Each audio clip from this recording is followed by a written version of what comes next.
So this is part 2 of the incident that happened to me with the perfume.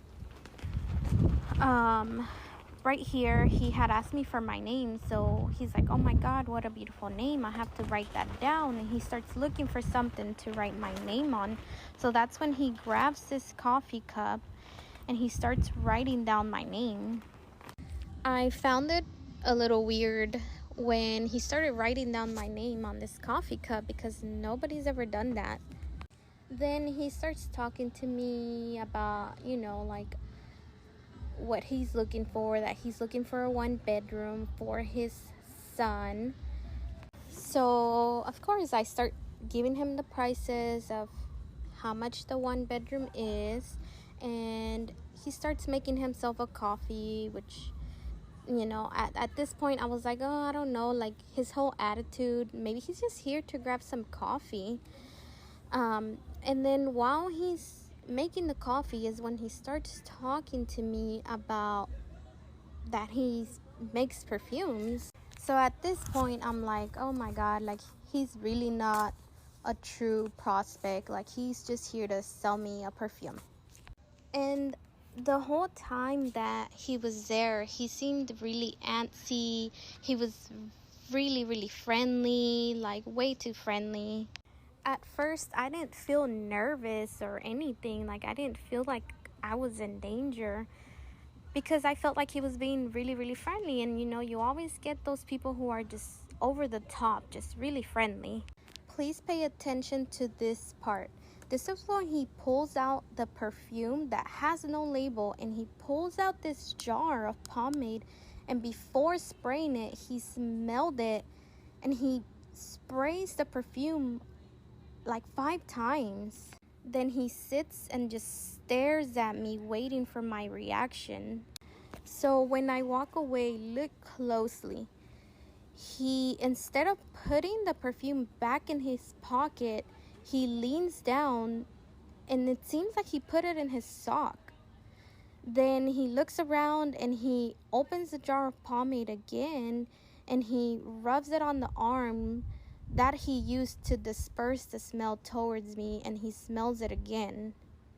So this is pretty much where the video ends. Here I'm already outside calling the lead maintenance, telling him what happened. I call the cops and they send paramedics. The cops come. They ask me what happened. They asked me to describe him. So that was that.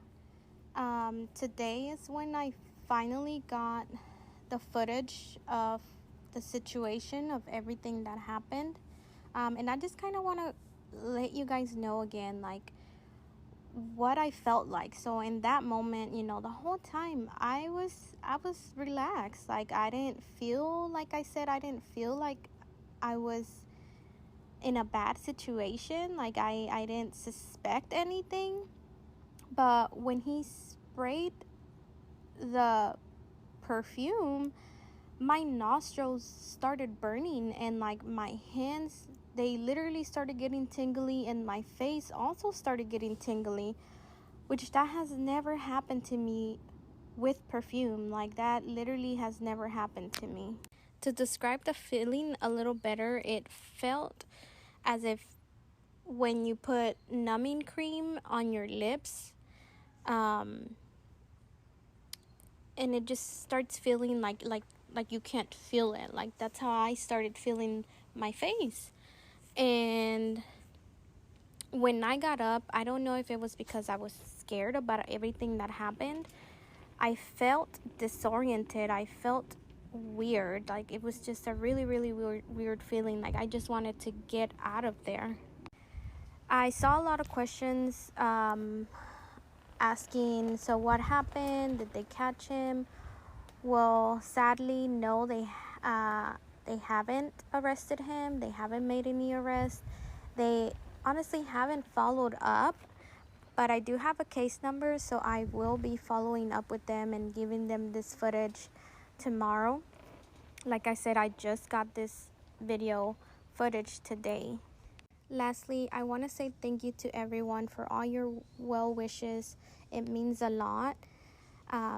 it honestly makes me feel better, because at one point I started feeling like, am I crazy? Like, did I imagine this? But no, everything is in the footage.